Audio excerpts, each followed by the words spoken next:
Pasuk tells us that Hashem says that Avram is no longer to be called Avram. What is your name now, sir? Avraham. To the extent, it's not a joke. The Gemara tells us, but Kafra says, anybody who calls Avraham Avram, halakhic problem. He transgresses a commandment in the Torah. The Torah says his name is Avraham, and you call him Avram. You're not doing what the Torah said. Rabbi Eliezer says it's a negative prohibition. Negative. Thou shalt not do this. Can't eat lizards, and you can't call Avraham Avram. I almost did it wrong there. That's a negative commandment. Thou shalt not do that. So the Gemara says, what do you mean? There was a man called Jacob.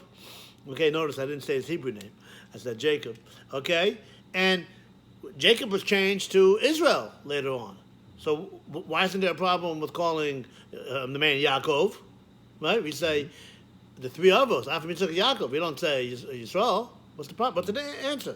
The Gemara says God himself called him Yaakov later on, even after the name change. You know, the player to be named later, right?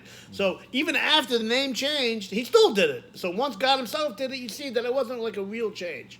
If it's a real change, God wouldn't do it. But Avram was no longer called Avram. He was only called Avraham.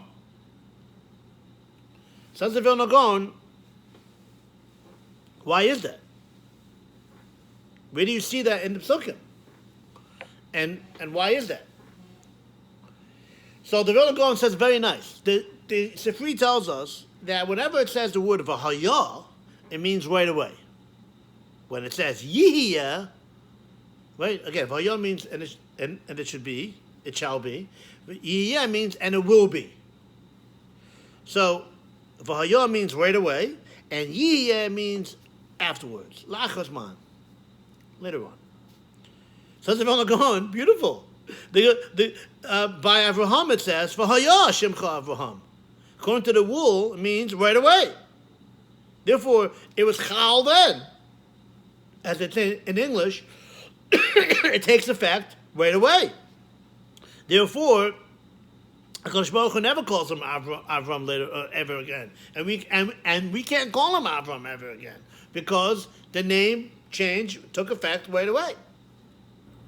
But by Yaakov, it doesn't say the word Yihiyah. It doesn't say V'haya. It says Yihiyah. Yihiyah means afterwards, in the future time. So you see from the Psukim itself that it's only a warning for future, not right away. That's why the Gemara made that chiluk. That Avram becoming Avraham was right away, and it was a real change, and therefore you're not allowed to do that.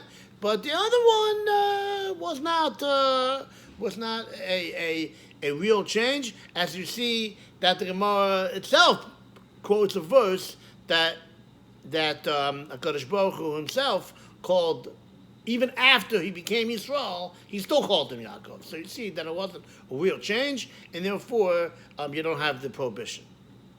I'm just showing from the Vilna Gaon that the Vilna Gaon shows how you see the Gemara's Shach the Gemara's dialogue in the Psukim itself, the difference between the terminology of the word V'haya and Yihiyah, and therefore the change of Avraham was a real change right away, but the other change was only in future days. A good Shabbos.